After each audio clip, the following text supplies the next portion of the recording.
এমন একটা দেশ যেটা নিজেদের মাটিতে বসে গোটা দুনিয়ার রাজনীতি ঘুরিয়ে দেয়। যুদ্ধ, শান্তি, নিষেধাজ্ঞা, সব সিদ্ধান্ত যেন ঘুরে ফিরে যায় আমেরিকার দিকেই।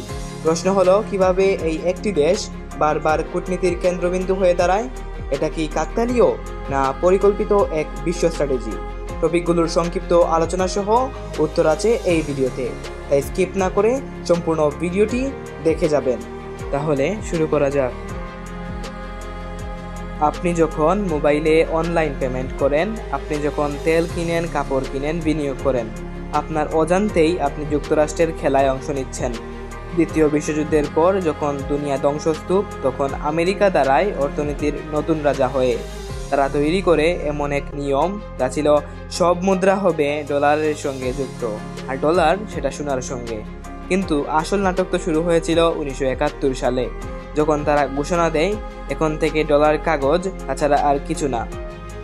তারপর সৌদি আরবের সঙ্গে তারা পেট্রোডলার চুক্তি সম্পাদন করে।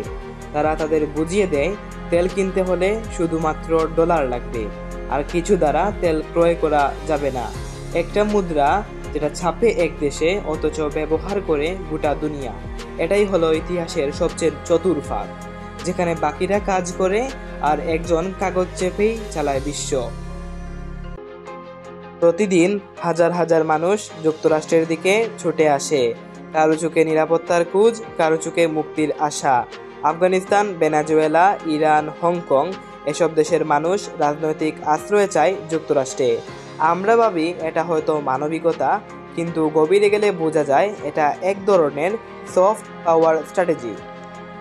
যুক্তরাষ্ট্র যখন কাউকে আশ্রয় দেয়, তখন সেই মানুষটাই হয়ে যায় তার দেশের শাসনের বিরুদ্ধে জীবন্ত সাক্ষ্য।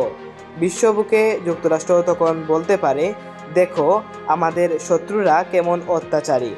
এভাবে আশ্রয় শুধু মানবিকতা নয়, বরং এক ধরনের নৈতিক দখলদারি। আপনি সিনেমায় যা দেখেন, যুক্তরাষ্ট্র তা অনেক আগেই করে ফেলেছে। MK আল্ট্রা, CIA নিজ দেশের নাগরিকদের না জানিয়ে LSD দিয়ে মাইন্ড কন্ট্রোলের পরীক্ষা চালিয়েছে। এই পরীক্ষায় কেউ পাগল হয়েছে, তো কেউ আত্মহত্যা করেছে, কিন্তু কেউই জবাব পায়নি। তাছাড়া অপারেশন আজাদ, যেখানে ইরানের গণতান্ত্রিক নেতা মোসাদ্দেক ক্ষমতায় ছিলেন, তিনি ইরানে তেল জাতীয়করণ করেছিলেন, কিন্তু ফলাফল তা যুক্তরাষ্ট্রের সহ্য হয়নি। ফলস্বরূপ তাকে সরিয়ে দিয়েছিল, আর বসিয়েছিল নিজেদের পছন্দের পুতুল সরকার। আর অপারেশন নর্থ উডস ছিল এই পরিকল্পনা, যা নিজ দেশের উপরই হামলা চালানোর নাটক, কেননা তার মাধ্যমেই কিউবার বিরুদ্ধে যুদ্ধে নামা যাবে। আপনি ভাবছেন এগুলো গল্প? না, এগুলো গল্প না, এগুলা ডিক্লাসিফাইড সত্য। শুধু আপনি জানেন না, কারণ কেউ বলতে চায়নি। সব কিছুর পরে আপনি আজ জানলেন তিনটি সত্য, যা ছিল ডলার, রাজনৈতিক আশ্রয় এবং গোপন অপারেশন, যা যুক্তরাষ্ট্রকে শুধু একটা দেশ নয়, বরং এক অদৃশ্য সাম্রাজ্যে পরিণত করেছিল। প্রশ্ন হচ্ছে, আমরা কি এসব ঘটনা জানার পরেও চুপ করে থাকব? যদি আপনি চান আমি এই বিষয়গুলো নিয়ে আলাদা ডকুমেন্টারি বানাই, তাহলে কমেন্টে লিখুন ডলার, আশ্রয় বা গোপন। আপনার পছন্দ কোনটি? ভিডিওটি ভালো লাগলে লাইক, কমেন্ট, শেয়ার এবং সাবস্ক্রাইব করতে ভুলবেন না, কারণ সত্য জানাটা শুধু কৌতূহল নয়, এটা দায়িত্ব। সাথে থাকুন দ্য সৌরভ স্পেয়ারের। দেখা হবে পরের ভিডিওতে। ধন্যবাদ।